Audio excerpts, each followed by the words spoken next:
Estoy seguro de que la mayoría conoce esa sensación de morder el polvo cuando te encuentras en una situación que te supera o que no encuentras una manera en sobrellevar situaciones difíciles. Pues bueno, el juego del día de hoy nos da una brutal enseñanza sobre el valor de la resiliencia y superación personal y cómo el valor de las decisiones que tomamos influye en nuestra vida. Yo soy Adrian, hoy les comparto cómo Sekiro me enseñó a levantarme después de morir. Esto es Sekiro. Es un juego que nos transporta en una versión ficticia de Japón durante el periodo Sengoku. Dicha época es conocida principalmente por ser un periodo muy conflictivo, donde había guerra civil y agitación política en Japón. En el juego encarnamos a Lobo, un shinobi entrenado en las artes de sigilo y lucha. Lobo, como tal, no pertenece a un clan per se, como la mayoría de shinobis de la época, pero su maestro Ou le ha encomendado la importante misión de proteger a Kuro del clan Shin, un clan samurái que gobierna una gran parte de Japón, quienes quieren atrapar a Kuro para conseguir sus propias metas personales. Hablemos primeramente de la dificultad.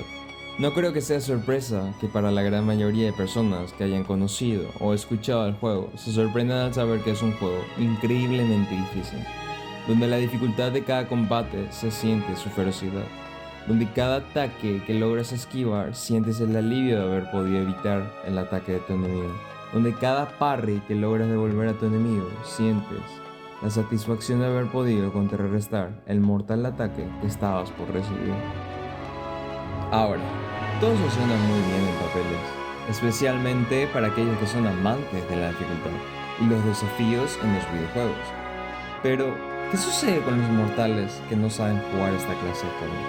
O aquellos que no tienen tanta experiencia, como yo. Pues bueno, nos toca justamente morder el polvo.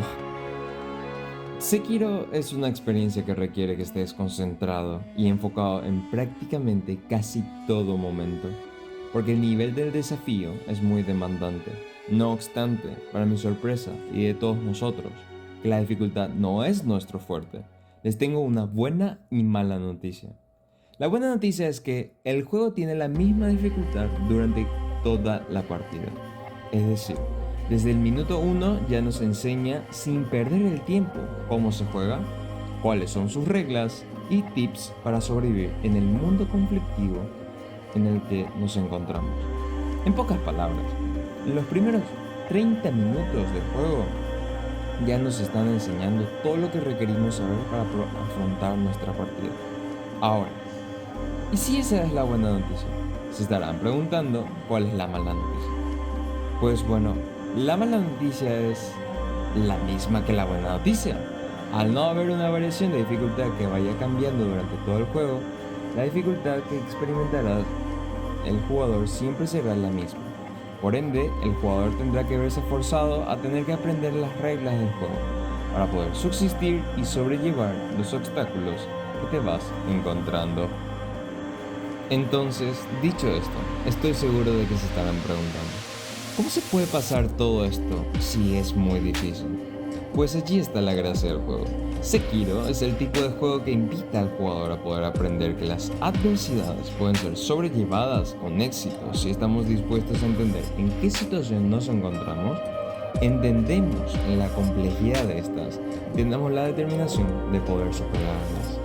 Sí, es cierto, es un juego muy duro, mucho más de lo que hubiera pensado originalmente, pero que te otorga una profunda sensación de satisfacción al saber que has podido superar los obstáculos y te demuestras al mismo tiempo que eres mucho más capaz de lo que tú mismo creías posible.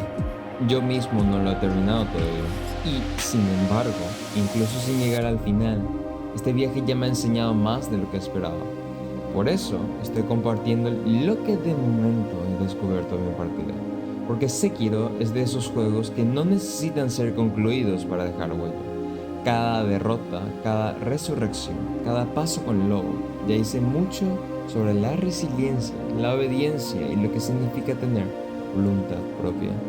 Inicialmente empezamos el juego con Lobo lastimado de la nada, y conforme vayamos avanzando en el juego, vamos consiguiendo más objetos y habilidades que nos ayudan mucho. Pero la dificultad nunca desaparece. Al contrario, por cada habilidad nueva que obtengamos, el juego va equiparando de alguna forma. Por lo que la única manera con la cual podamos tener oportunidad de éxito es aprendiendo el set de movimientos requeridos para poder superar a los enemigos. Sinceramente, he muerto más veces de la que puedo contar, y aún así sigo volviendo. Eso es lo que me mantiene, la idea de que cada caída es también un aprendizaje. Habiendo hablado de la dificultad, volvamos ahora a la historia del lobo y su misión. Pues bueno, como decía mi abuela, no se construye una casa desde el tejado. Por eso, volvamos a retomar al lobo como protagonista. Lobo nació en un periodo conflictivo. No se sabe mucho de su pasado, excepto que fue criado por Ou, su maestro, que la adiestró para convertirse en un shinobi desde temprana edad. Por lo que toda su personalidad y su forma de ser está basada en las enseñanzas y doctrinas de un shinobi. Pero yo comentaré las más relevantes. Obediencia absoluta al maestro, la misión está por encima de todo, y desapego emocional. Bajo estos estrictos mandamientos, Lobo vive casi toda su vida siguiéndolos a rajatabla. Él ha sido criado a ojo y semejanza del código Shinobi, por lo que no conoce mucho más allá que eso. Y Lobo no tiene problema al respecto. Él no se cuestiona ni titubea inicialmente al respecto. Al fin y al cabo, es para ello que es un Shinobi. Lo único que importa es llevar la misión, sin importar el precio personal que le podría costar a él. ¿No es así? Pues bueno, aquí viene otro de los temas principales del juego: la identidad y el valor de la importancia de las decisiones que tomamos en el transcurso del mismo. Como verán, Lobo es un hombre muy distante y hermético. Se podría decir que en lo único que piensa es su misión, pero eso cambia más pronto que tarde. En el comienzo de nuestra aventura, en las primeras horas del juego, Lobo empieza a romper las primeras reglas del código Shinobi. En el prólogo nos enfrentamos a Genichiro Ashina. Él quiere raptar a Kuro. Por supuesto, Lobo se niega y empiezan una batalla.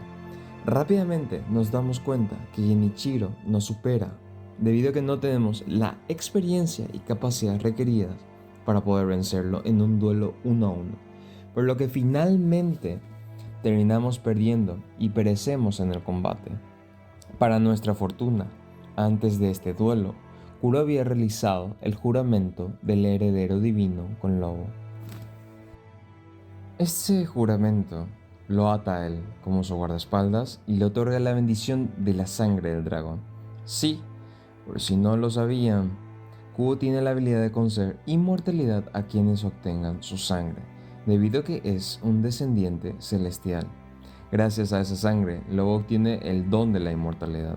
Por lo tanto, ahí ya él rompe la regla de mortalidad, aunque sea sin su consentimiento. Y por si eso no fuera suficiente, Lobo, en el transcurso de la aventura, empieza a encariñarse mucho más con Kuro, por lo que empieza a generar una especie de relación de padre e hijo, por lo menos simbólicamente, y mucho más que la de una de maestro y shinobi. Por lo que esto en el transcurso del juego genera cambios progresivos en nuestro protagonista, porque empieza a darse cuenta sutilmente que hay cosas mucho más allá que seguir estrictamente su código de shinobi. Y todo esto desemboca en una breve conversación que Lobo tiene con Kuro. Este le dice que para que el clan Ashina deje de perseguirlos para obtener sus poderes, lo que tiene que hacer es matarlo, debido a que él no puede hacerlo por sí mismo, para así poder evitar que dicho poder no pueda caer en las manos equivocadas. Una proposición que el juego nos da la oportunidad de poder elegir entre obedecer lo que Kuro nos solicita o no. Pero aunque hagamos caso a lo que nos solicita, Lobo, como personaje, se niega a hacerlo de todos modos. Sí que es cierto que posteriormente el juego nos da la opción a nosotros jugadores de decidir por cuál elección optar. Pero desde ya, a falta de que aún no he terminado el juego, ya se percibe esa tensión que está presente desde el primer momento cuando se nos presentó la opción de poder elegir. Pero ese mismo fue el instante donde se sembró la semilla de la duda, tanto para el lobo como para el jugador, debido a que el juego tiene múltiples finales y cada una tiene sus variantes. Queda a criterio del jugador qué ruta decidirá optar para avanzar la trama. Pero si Lobo decide cumplir la voluntad de Kuro, desobedece a su maestro y rompe su ciclo de obediencia, algo que inicia una de las batallas más difíciles del juego. La batalla es dura y frenética, pero si hemos llegado a este punto y logramos aprender de sus herramientas y manera de jugar, tendremos todo lo necesario para poder vencerlo. Una vez que hemos vencido a nuestro maestro, Lobo por primera vez en su vida demuestra que es mucho más que la herramienta que ha creído ser, que es una persona que tiene la capacidad de poder tomar sus propias decisiones y tener una voluntad propia. Pero no puedo continuar hablando del juego si no menciono a sus antagonistas. En el videojuego tenemos una diversidad de enemigos, pero me voy a detener principalmente en dos: Genichiro e Isshin Ashina, líderes del clan Ashina. Ambos son de los villanos más importantes, debido a que sus decisiones son las que hacen mover la trama. Pero es importante hablar de ellos, no porque a pesar de pertenecer al mismo clan y de ser abuelo y nieto, ambos tienen perspectivas muy diferentes de lograr sus objetivos. Genichiro, quien es más joven, quiere los poderes de Kuro para darle al clan la oportunidad de ser inmortales y así ganar la guerra civil, mientras que Isshin tiene una posición mucho más conservadora. Él no tiene la intención de romper el código de honor que tienen para asegurar la victoria a como dé lugar, por lo que nos demuestran que ambos tienen perspectivas totalmente opuestas de cómo afrontar la guerra. Y esto no solamente queda desde la perspectiva de los enemigos, sino también del lobo. Lobo al principio es cierto que no tiene identidad propia. A diferencia de sus enemigos, él no tenía ningún clan o sentido mucho más allá que le dio su maestro desde temprana edad. Pero llegado a cierto punto de la historia, nos toca tener que enfrentarnos a ellos y demostrar que el choque de ideales que tenemos. Lobo tiene que defender y ayudar a cumplir la misión que le otorgó Kuro, por lo que tiene que enfrentarse a sus enemigos. Son personajes, cuanto menos, interesantes. Genichiro demuestra una clara desesperación que lo ha llevado a traicionar su honor y hacer alianzas que ensucian el nombre de su clan. Todos sus sacrificios han sido en nombre de garantizar la supervivencia de su clan a cualquier costo, mientras que su abuelo no está dispuesto a llegar a tales extremos. Isshin representa a la vieja escuela, la que respeta el honor de su familia y que está dispuesto a caer si debe de hacerlo, pero que peleará siguiendo el camino del samurái, aún sabiendo que está en juego el destino y supervivencia de su clan. Y en el otro extremo está Lobo, un hombre que ha logrado obtener la voluntad y capacidad de poder tomar las riendas de su camino y que ha decidido seguir su propio camino, convertirse en un individuo libre, mientras que los Ashina procuran preservar su linaje y territorio. Y todo esto es importante, porque Sekiro nos trata de enseñar que es importante tener la voluntad, de tener la resiliencia de poder anteponerse a las dificultades y tomar las decisiones que más nos beneficien de acuerdo a nuestro punto de vista, sin importar que tengamos que desobedecer o ir en contra de aquello que nos inculcaron tanto tiempo, sin importar de tener que preocuparnos en lo que podrían decir los demás. Nosotros, como seres humanos, debemos anteponernos y tener en consideración lo que nos da identidad y tener el valor de tomar las decisiones que más nos representan. Sekiro nos obliga a morder el polvo una y otra vez, pero cada vez que nos levantamos, descubrimos que somos más fuertes de lo que creíamos.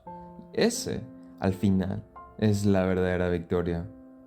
Tal vez algún día termine Sekiro, o tal vez no. Espero que muy pronto. Pero honestamente, no importa tanto, porque incluso en medio camino ya entendí lo esencial, que la resiliencia no es una meta, es un proceso, y que al igual que Lobo, seguimos levantándonos, incluso cuando creemos que ya no podemos dar más, que siempre podemos pelear por algo mucho mejor.